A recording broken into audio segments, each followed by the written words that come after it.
So in your opinion, do you feel like Mind Games have done enough to deal with the Visages? Slayers gonna scout at the 5-man rotation. Oh, look. Oh no, Force Mage is already jumping Slayer with Lyle's follow-up. The Avalanche is going to help Slayer be able to fly down to the river, so the Winter Wyvern just surviving on a sliver of health. Force Majeure, if he used his observer there behind the hard camp, where it's usually put, Visage gets a kill. He just needed vision for that Soul Assumption. It had 3 charges. Didn't happen. You asked if they have enough, or if they'll be able to deal with him. I think that they have enough, but it comes down also to the way lanes go, right? Like if Dino, he's gonna take a lot of damage here actually on the Weaver. Takuchi's still on cooldown for a bit, has some blind charges to play with as well, but the ability's also on cooldown for BetBoom, so Weaver's able to scurry out. He's a little dinosaur, by the way. Dinosauric. That's the nickname.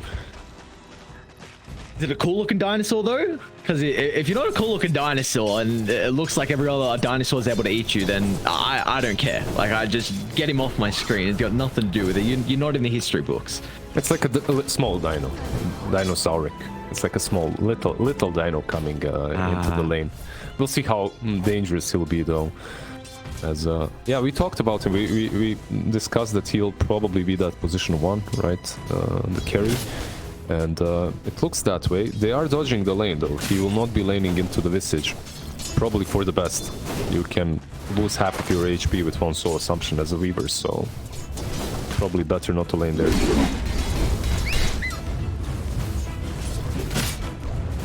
I mean, we see bottom lane as well. Petashara has got axes at the level 1.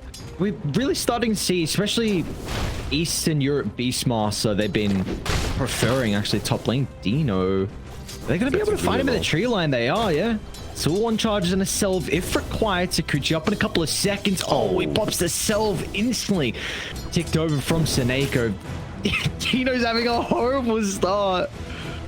That's really not a scary dinosaur, right? Like, he's running around now with the Tango. At least he brought a lot of branches to the lane, so that will help him. But if he gets caught again like that, he's probably dead in the next bit of Malice.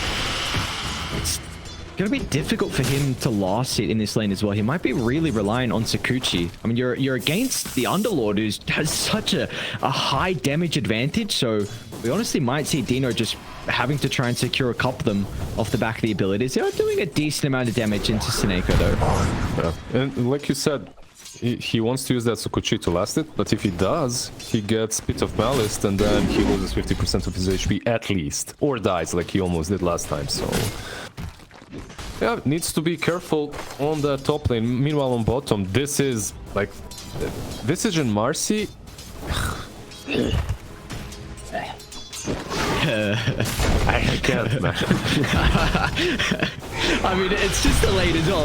Like, wait until we get the familiars rocking as well with the sidekick. It's going to be a stupid combo as Petashara taking up massive amounts of damage here with the spam of the Soul Assumption. Big them feeling like they could get aggressive with trying to toss them back under the tower, but they're going to be able to win out in that trade there. We got to look mid real quick, because this is interesting. Hold that thought. We got a Dawnbreaker mid, Lizard. Like, before any kills happen in the side lane, what are some thoughts on this matchup? How it's going to shape up? Well, Dawn should not win middle lane against the Necro. I'm certain of that. But so far, she's doing all right. 26 CS versus 24. I mean, you do have multiple ways of dealing with Necro, even through Ghost Shower if he skills it. But you're a melee strength hero versus Necro. It's never fun. But yeah, we'll see how much she can do later on. I heard the panel discuss what their favorite builds are on Dawnbreaker. I've seen it all, really. From different regions, different builds. From Echo Saber Shard, Blink Shard, Aghanim Scepter. I agree with Cap, sort of, that the Aghanims is my favorite as well. It just changes the way the game is played. You win team fights off of that. I'd love to see it.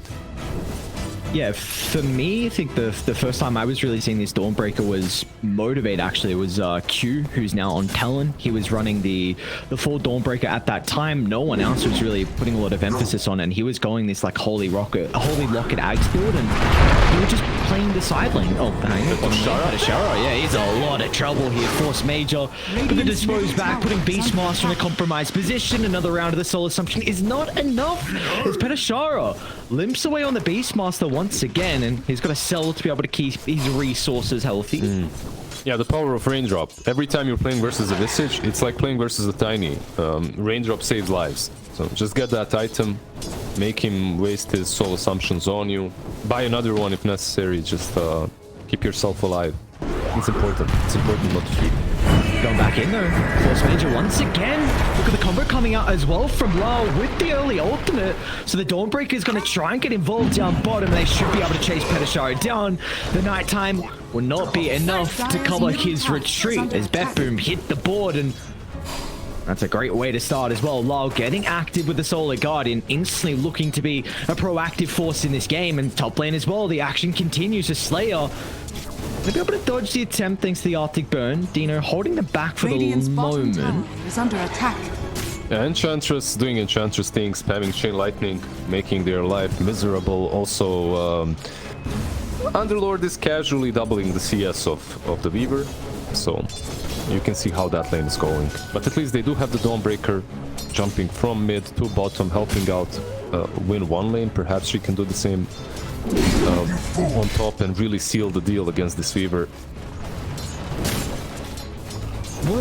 What is Slayer's role for the next couple of minutes? Because I feel like he can't do anything to secure top for this Weaver. Like, I think for me, I'm just looking like you drop a sentry and then get out of there and just let the Sakuchi try and last it. As Ankrad and Force Major nearby, they might try and jump Slayer instead. They're going to be cautious how long they stick around. The threat of the Scythe, you see how patient they're playing this one from BetBoom. The Scythe's going to come out. The damage, it is enough afterwards thanks to the Winter Wyvern, but it is going to come at a cost though. A 1-for-1. Well, he was there. He helped out a little bit. You asked about his role. His role, well, he instantly feeds afterwards, but it's okay. He was stacking as well. He already made 3 stacks. It's pretty good for the Necro. Perhaps Beastmaster as well that can take the stacks. So when you understand that you're a position for an offlane that isn't doing a lot, you always do the same thing. You fall back into the triangle, you secure the runes. That's your job. You somehow try to get those levels. But it's, I have to say, it's not the best position to be in when you have this team of full aggression that's played against you. Do you expect it though? Like when you see these 3 cores, do you expect to lose early game? For mind games? Yeah. Oh, I think we were both under the assumption that BetBoom is, if they can win the lanes, and the early game for mind game is going to look atrocious. Look at bottom. I don't know, Lizard, this is just the start. Familiar's catapult.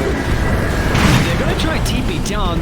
Ankrad is definitely a difficult target to burst through, but see what they're trying to do with the moment the Fiends get in. But the Underlord's going to get involved. The toss away, nice play from Bignum. Get down, Mr. President. We'll try and get you out to safety, but look at BetBoom. They're hunting.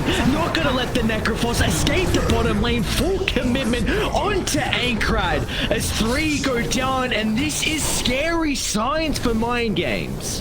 Yeah, extremely scary and perhaps to be expected. If you're not bringing your full force against this early game push, you will lose these fights. And I'm not sure if it was the best idea to TP the Necro in there. Obviously, in hindsight, it wasn't. But if he's TPing in, perhaps the Weaver should as well. Even though he's level 5, just TP and trade a couple of kills at least. This way, you just fed the tower and an additional, 3-4 kills. Didn't really help. They just have to find some space, dodge these fights somehow, as just putting the Necro up front like we expected them to do, at the moment doesn't work. It doesn't work because your supports have no levels. Your Wyvern needs that, 6 at least. I don't know where they're going to get the capture on mind games, because I feel like the map is just going to continue to shrink. But BetBoom, it's not like they're a lineup that really relies on catapult timing every 5 minutes to take towers, but if they want, they could wait the next minute and group up mid and easily be able to take another tier 1 tower. And then as soon as you lose this mid tier 1 tower, I don't know how Mind Games are going to be able to kind of formulate a wall across the map and get these much needed levels and even gold as well. That's what we're saying, they need to formulate the plan. They gotta pull something out of the hat, man. I know it's 9 minutes in, 3,000 net worth lead. We'll see how they can set up this play up top. A lot of percent damage coming through from Slayer is going to help out, especially with the scythe committed from Aincrad. So beautifully done. You've got Petashara now, who can help link this into a bit of damage under the tier 1 tower. Well, that's a nice start, right? He also has these travels. That's the first item that he went for. Sometimes these travels look good. Sometimes they just completely backfire as you waste 2,000 gold, have no stats from it right early on. We'll see just how well it will work out for them. But this kind of approach is good. Like, see, if you find any openings such as that one, capitalize on them. Perhaps force BetBoom to defend. If they're defending, they can't be taking your towers, right? Even if you lose a fight, at least you're buying yourself time. How minimal amount of damage though they did to the tower up top. Instantly the Underlord TP's back up, deals with a push, and they're gonna go mid. There's that catapult, so we already see the heroes on BetBoom starting to converge on this location. Slayer still doesn't have the 6. Is that the tome? It is. Okay. Radiant structures are fortified. I scouted out. How are you going to get them to group up though? It feels like it has to be Bigman running in, or maybe Aincrad putting his body on the line. There we go. Mana's going to look to start. Decent amount of damage, but BetBoom. Alright, Slayer. What is that curse? Finding all 4, so they get rid of Love to start the fight. Now the Hawk's going to try and TP out as well. Wow, Mind Games. Alright, you lose the tier 1 tower, but Slayer finds a incredible curse. Yeah, that was just so well played by the two of them. Look, Bignum and Slayer, these two know each other forever. Like, ever since... I remember them playing some joint Dota leagues even against me. Always in these similar teams. SFZ, I believe, at one point and whatnot. It's... Like, they understand each other really well. That toss back into Winter's Curse, on point, nets them a couple of kills. Does not stop the push. But all these skills do matter, because you need to break the snowball. The moment you can break the snowball, you break it. The moment you break it, the Necro gets a couple of items together with the Weaver. You can start split pushing, and Radiant are scanning. You relieve the pressure off of you. As they start being like, okay, can we actually push? Maybe Winter's Curse will do the same to us again. It becomes more tricky. Yeah, without a doubt, I think just exactly like you mentioned, just the big thing is just slowing down the push on BetBoom, just delaying, getting Dino a little bit of catch up. He's working. In fact, he's very close to the Maelstrom, and that's that big item that Weaver needs. It's really the farming excellent for him. And now with a little bit more map to play with, maybe got a couple more camps up top, an extra lane of farm, and we could continue to see Weaver, getting towards that next item, but you have a bit of a movement coming up from BetBoom. 3 heroes trying to pod their way down bottom, but nice read from Aincrad, who was aware of this attempt from BetBoom. Yeah, he also bought that vessel, by the way, on Necrophos. Oh, what the... Dark, man. Why you gotta repack first item? Why you gotta do that to him? He rushed it, Lizzie. He rushed it, man. What is this? Literally no boots, nothing like that. Just 2 null talismans into a raid pack. It's kind of normal, right? Like getting the Vlads early on Visage. But the raid pack definitely helps them when it comes to this death blow push. It gives them the aura that they need, plus the active is really nice. And then you can truly do the 5-man snowball. So what is the play here for BetBoom? Like, what's the next objective they're really looking to find? It's just the casual cleanup of the T2 tower down bottom? Do they want to try and get some control by Radiant's triangle? Hold on, lane Aincrad. Try and force some rotations. They're trying to get back into the pit and force Major. They've been utilizing the Unleash to try and soak up the damage into Aincrad. They've got a TP Lyle down now as well, thanks to the Solar Guardian, but they know the curse has already been expended, so BetBoom can group up a lot more confidently for this spider. Dino might be in trouble. Jesus, that time lapse ever so close to being caught out. Yeah, but he's top now. So there's no way that he joins this fight. They need to defend without him and without Winter's Curse. This should not be simple. Is under attack. I don't think they can. Ooh, all right, they're actually going to push them back. So Dire have full control of bottom. Like, they have way too much vision in this area. It's going to be so difficult for Mind Games to enter the jungle. At least Weaver isn't there. He's on the mid lane pushing it in. So he's having fun. He's finding farm, but bottom lane. Yeah, the pressure is mounting. Major, look at him jump in again, but Bignum quicker on the fingers with the toss. Beautifully done. Was Force Major in a position where he was unable to dispose Bignum back inside the pit. And they have broken this siege down, so this is huge. Now for Mind Games, it's going to give you an opportunity to reoccupy your own jungle, trying to take away the vision. You see Slay's already on that. The thing is, like we talked about earlier, these small mistakes from BetBoom hurt them a lot. Like even these kind of kills. So they have to be really careful as their snowball might just melt. Nice toss. Bignum's having a very good early game. This is even without the blink. KDA's not looking too crazy, but we've seen a couple of like minor plays for him have a lot of impact.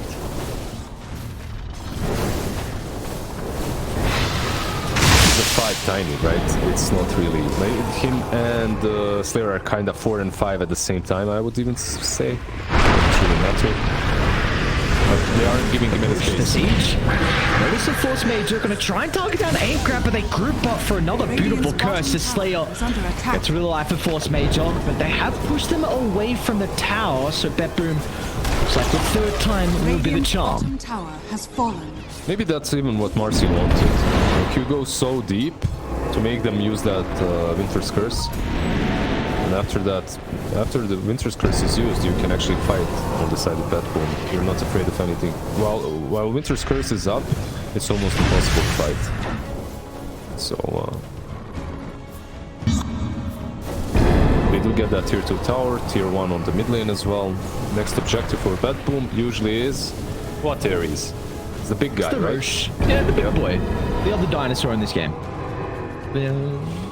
He's something. Some mythical creature this guy is. He's like a dino, I guess. He has pretty long arms though, but yeah, some dino dragon, I don't know. Man, Laws. Okay, so again, we were speaking a lot about the Dawnbreaker build. It feels like the hero can be played in multiple roles. We're seeing a lot of the 3-4 at the moment, but Lyle on the position to Dawnbreaker feels like the Desolator is what is required out of him in this game. How you feeling about this build? If you look at there are better item builds, let's say in general, but perhaps in this game he's looking at it. I have a Visage, some extra minus armor will definitely come in handy. It will help us push team fight. It's a ton of damage together with luminosity. It's not bad. I've seen the same build.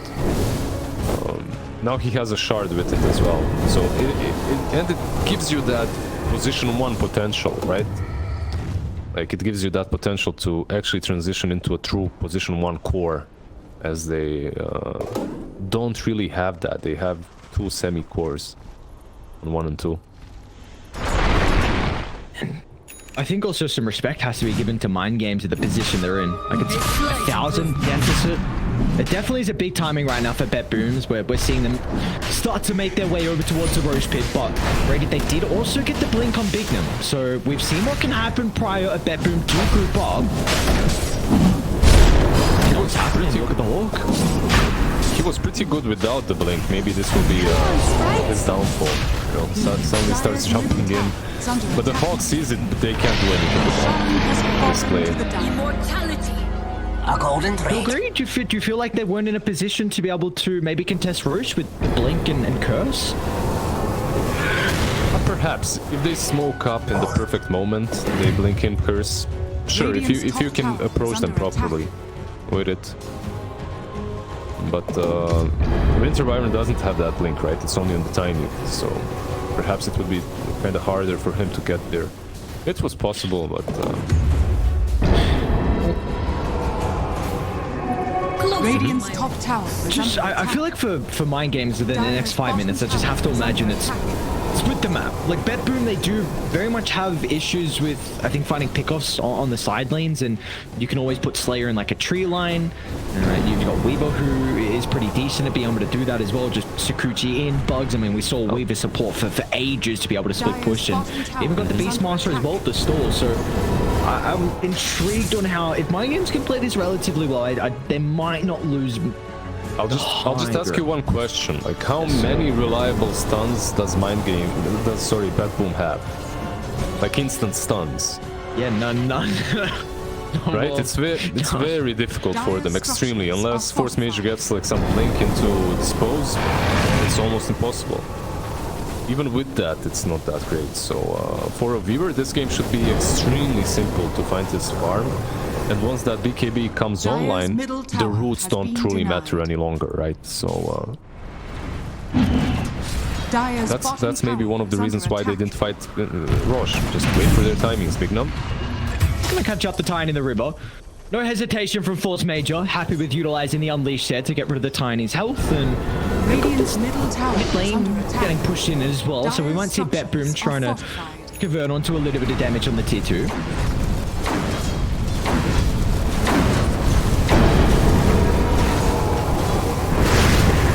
One thing that I'm worried about for mind games is, like, even though BetBoom, they do not have this traditional, right, position 1, Visage with an AC plus Dawnbreaker and Ezo, you're going to melt no matter what kind of an item build you've got on the side of mind games. Oh man, sidekick as well on familiars is just, again, it's way too goddamn dumb. So like, if we're gonna see that occur multiple times in these fights, so my eyes are going to be on the Hawk and also Force Major on how they're able to be positioning close to each other to utilize those abilities and familiars together. So not only that, but like you said, the items that they have, there's a lot of synergy coming out from BetBoom.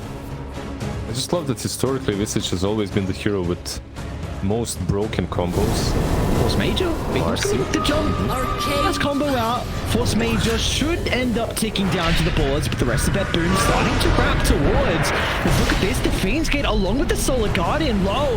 He's trying to jump inside the river, targeting down Petashar, but even Anchorage shows up to the party. And Scythe getting rid of the life of Notice, and what a way for Mind Games to take the fight, because they can now chain this into a third kill as Seneko under the cover of the Glimmercape for a second, but Mind Games, as soon as he pops out of the shadows, they can chase him behind the T2 tower, and they can also link this into their own tower objectives. So Mind Games, all right, another pretty good fight from them. What happened there with BetBoom? Like, they jump in with the Dawnbreaker and then they just scatter. They're like, okay, never mind. Bad fight. Maybe that's the concern about Slayer. Like, he's got a blink. We saw what happened. Like, well, yeah, that one big fight at the T1 Tower mid where Slayer got 4 heroes in the curse. He's got another decent one, so that's a concern. Maybe like BetBoom, that they're like always in the comms is making sure they don't get grouped up in a fight where they're in the river. That it's very difficult for them to path their way to try and bring another hero Mind Games down. It is concerning though for them. We've been building up their early game presence, their early game pressure, and we've also been building up what happens if they lose that pressure, which is kind of happening right now. Some items do change things, like they need... And that Weaver is just... What? Oh my god, so much damage. A little bit of damage, right? Yeah, just a little. just a little. And he's going straight for Daedalus, by the way, next. I guess that's a full crit completed for him on Weaver, yeah. So not a lot of stats, no Dragonlance, nothing like that. All the stats he's getting is from the power treads and Black Ink Bar pretty much. But it's good enough. All he needs to do is deal damage. Missing Anchor. Lord. How do you stop it? I just want to try it. Hit us out. They're really struggling. Yeah. They're truly struggling when it comes to catch. Like, they just cannot start a fight. This full BetBoom lineup is just this goo, this mass that slowly moves towards you. You see it coming, and the only question is, can you do anything about Radiant's that? top tower But is under attack. escaping is not the problem. You should always be able to do that. Again, like, look at the farm Mind Games have been finding. Yep. Firstly, I'm a really big fan of this ward as well by Dai's triangle bottom. It just opens up so much more access for Mind Games. You can cut mid, you can cut bot, also giving you triangle control for Dino to maybe get the Ancients. This Fiend's Gate. Bashar is in such an awkward position as Underlord. They look to start, but Mind Games are ready to counter-initiate as Ankrad, along with Dignum into the middle. They haven't even been able to bring down the Beastmaster just yet. A beautiful cord embrace along with the heal from Ankrad, keeping Predashar healthy. Now they can turn. The ultimate out from Slayer, taunting up too. Now with the BKB expiring from Lawrence, Dino just really sieging down the Dawnbreaker's health pool. And Dahak is nowhere to be seen. So again, Mind Games edging out some trades in these team fights. This is a fight completely chosen by BetBoom even, right? Like, they're the ones that used the Underlord's Gate. They moved in. They couldn't kill even the Beastmaster. By the way, Slayer was constantly there, watching, observing, until the last moment when he needed to use Cold Embrace and Winter's Curse. So it's not like Petshara was in any huge danger.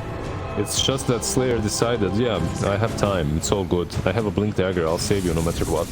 Like you said, the Hawk nowhere to be found. He was caught napping, probably. Still farming.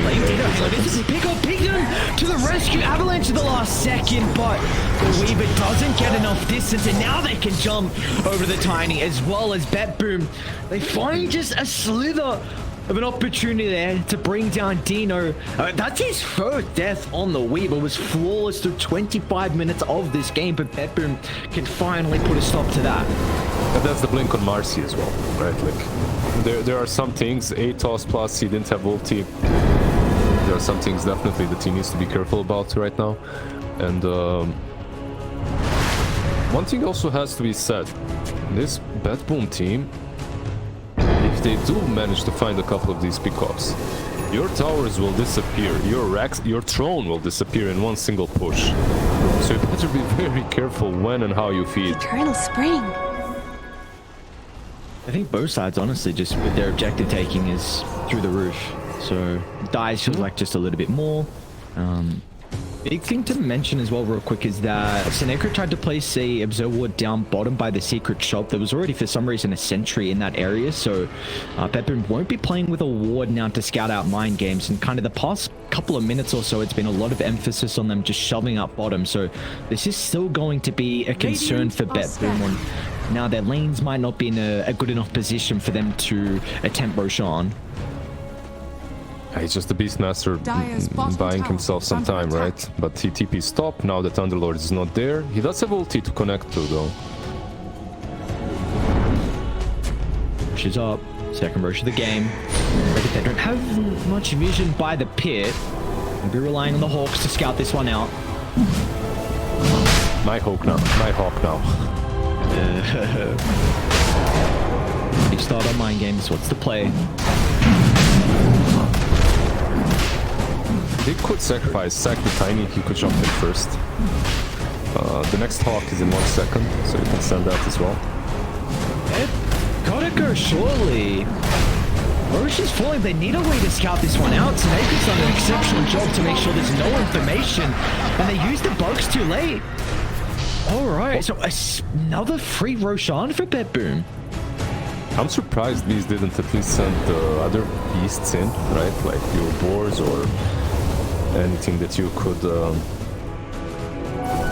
take with the helm of the Overlord. A golden thread. They just gave away another one. Yeah. Alright. Radiant's Well, middle we got tower is the under attack. Ag Shard on the Hawk.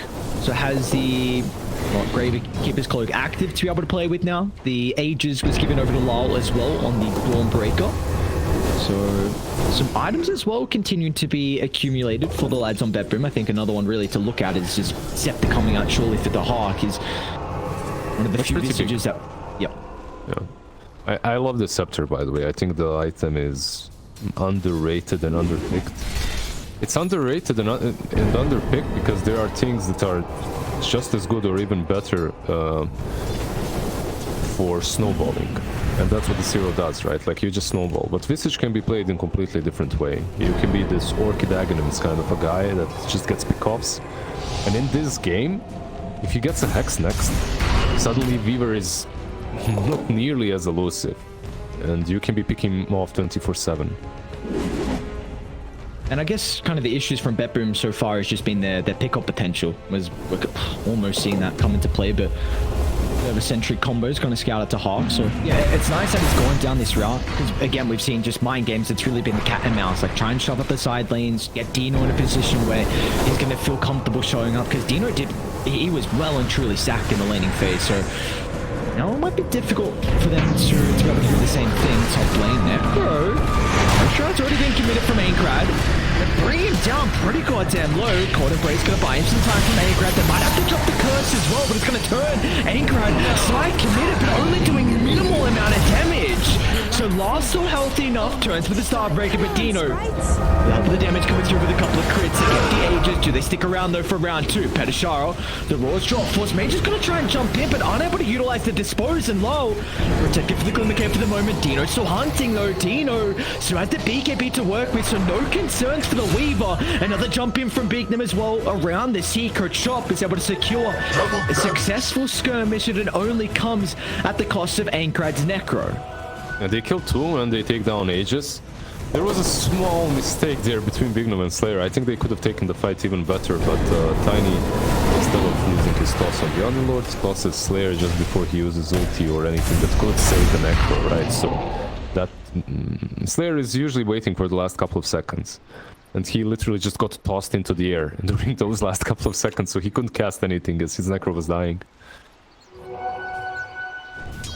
I mean, we got a very low kill score game, but it feels like for BetBoom, I'm still getting a bit concerned about how these past fights have been shaping up, and at least the status of this game. 30 minutes in, it's only a 3,000 net worth lead. Do you feel like they might soon run out of some steam? A little bit, definitely. Like the way I'm seeing this game is eventually mind games should take over, as you can only throw yourself at them for a little bit, right? For a little while early on. If you do not succeed at taking anything significant, you need to change the approach to the game. And that's what this is. You see the Visage, like we talked about the Aghanim, he actually just queued up the Hex as well. This is your paradigm shift. Like from this moment onwards, it should be more about getting some pick-offs, perhaps killing the Weaver first. But they do smoke up again, so let's see. You got to get the Winter Wyvern. I don't know how else to say, but Slayer has to be the first one to be killed off. Like, this Wyvern has just been doing way too much. The curses double times, the cold embraces, just keeping Necro in a position where he can get that second round of the spells off. In team fights, Wyvern is 100% your first target. Like, you need to deal with it. Even though they haven't done that so far. He has that blink, so he's kind of elusive. Some nice play from BetBoom. They're going to catch up to Dino pretty shortly here. Force Mage to toss back into the instant. Starts and up with the chain control. They get rid of Dino. Nicely done as BetBoom now being able to move this into a secondary kill, but they are instantly TPing. But oh, look at this. A quick play. Lizard, they're going to catch Ankrad off guard. Oh, nice read. Nice read. Very nicely done, Necro. I think that's maybe on top lane Slayer was a little bit, let's not put it selfish, but yeah, he panicked a little bit. Instead of saving that blink and just Arctic burning across the trees, waiting to see what happens, he blinks instantly, and because of that he can't really reach the Weaver to save him. So if he was ready to use either the Cold Embrace or Winter's Curse, I'm pretty sure his little dino could survive. I like this a lot from Slayer. We've seen BetBoom, I think, at least 7 minutes, maybe even a little bit longer. They've been playing with a gem on their side. So even though Radiant have this Beastmaster, you've got to get very crafty with the position of the Hawk spot. Slayer, he's had enough. They've just lost way too much vision across the map. So into the gem is the Wyvern.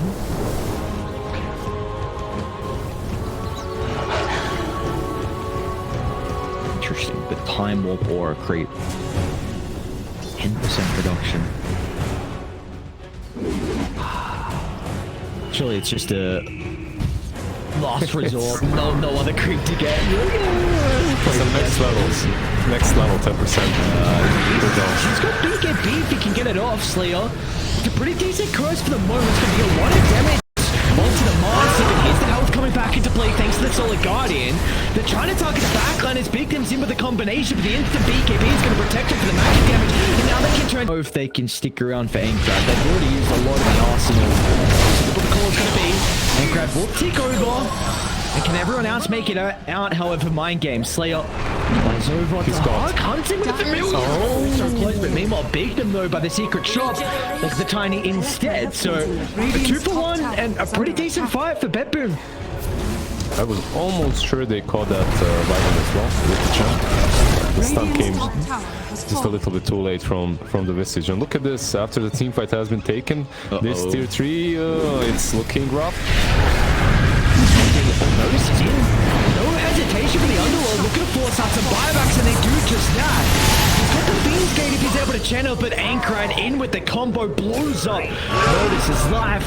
But BetBoom, they're going to read this with all the stuns that are lacking, so they will TP out. Did you see Petashara roar something? I heard roar. I don't know who was trying to roar. I haven't seen it actually. Doesn't matter. So they forced one buyback, right, from the Necrophos. It's a pretty huge one as well. They run back afterwards. They can wait out next rush, which might respawn in the next couple of minutes. Next 3 for sure. Let's see. Oh, Jesus. Okay, all right. Oh, what? No. Oh, that is... You hate to see it from Mind Games. You get that Aegis. That's a 3rd Roche as well. Ever important one for them, but...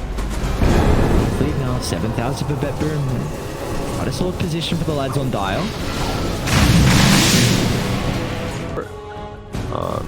It's just like looking out. Again, here we go. Tossing further away from the reinforcements, but the instant use. Stonekeeper's cloak, the Hawks. Gonna be okay for the moment. Let's see how they set up for afterwards. It's able to reposition thanks to Force Major. They're gonna be cautious though, Slayer. Find an opening with the curse, but they will not have one available. You see the sword that he planted right now on mid lane? If he had it when that fight started, they actually would have gotten a couple of kills for sure, because he'd know exactly what target to bring Winter's Curse. But they were all constantly playing on the edge, in the fog. Marcy goes in and out, they use Lincolns on the Visage, they use Dispose, they save him. It's so hard to kill any one of these heroes. Yeah. To answer your question before, again, it's probably either Visage or Dawn. You're not going to put in emphasis on Enchantress, it's just a measly old Seneko. No, she's the last one, for sure. Yeah, without a doubt. And blowing up Underlord is not definitely, I don't think, a possibility. So you're already avoiding those two. I mean, you can. Either one of these 3 cores can fall. So you got Necro, you got Vessel, you got Shivas. Okay. You have the tank breaker, right? It's not impossible. Look at this. Look on smoke. It's a long wraparound from BetBoom. This should be huge. Secret shot. The ward on the higher gun. Information here. Big him instantly jumping, targeting down Notice, but BKB is going to be committed. Notice protected for the moment. They're going to be cautious over Ankrad. He brought back Pride. They need to try and keep the Necrophos alive. Oh no, Ankrad goes down. There was no answer from Mind Games, and now they split. They've broken the formation. They've got the ward on the high gun, so Law's able to see the Winter Wyvern trying to get inside the pit, and now he can connect to the secret shop as well with the Solid Guardian instantly joining the other lads on BetBoom in case the fight continues to break out. But BetBoom, again, they're starting to bring these team fights back in. We saw for quite some time was Mind Games that were just edging out victories in the skirmishes, but recently it's been all BetBoom. They had the high ground. It was a much easier fight for them. I honestly believe that's okay. The Hawk? Instant use of the Hex. Dino's going to be okay thanks to Bignum jumping into the combination. Now they're going to try and target down the Visage. Down to the southern side though, they've already lost Slayer. Wyvern's gone, no buyback. Pedishar's going to enter the fight, but Dino is nowhere to be seen. Playing on the outskirts, they'll cancel the Beastmaster's TP. And now they're hunting down Dino next as well. It's Force Major. He's got the Underlord to jump on forward. Look at the Dispose range. Oh my lord, what is that? 8th lens, what a beautiful item on the Moss. He drags back the Weaver and puts him 6 feet under. That beautiful Aetherlance plus telescope as well, right? The ton of range right there coming in. And as always, Rush responds at the right time. They go in, they pick it up. There are 2 buybacks on the side of Mind Games, Weaver and Beastmaster, but this game is looking almost impossible for them. Let's see. Radiant's bottom tower Maybe is some under high attack. ground defense is possible, but very unlikely. Radiant's middle tower Yeah. is Hang on, there was a hang on it. What's going on? There was a side How there. is going? Radiant's bottom barracks are under attack. That might be, that's Vegas. I don't think they're gonna stop for no one. They go for a throne. Like Dino instead, Bignum, counter initiation's gonna give Dino a little bit of breathing room, but it puts his own body on the line. Just seconds like a baby Dino. They can't play with the Sakuchi. Defensive use of the Solar Guardian from Lol. And a random roar from Pedishara. There's just no synergy at the moment from Mind Games. Dino trying to chase Lyle down, but Force Mage's in, but simultaneously they're losing their objectives. Mega creeps on the cards and BetBoom. You might even feel like sticking around. You still have the Aegis over on Notice, so no real threat of the Underlord being killed off.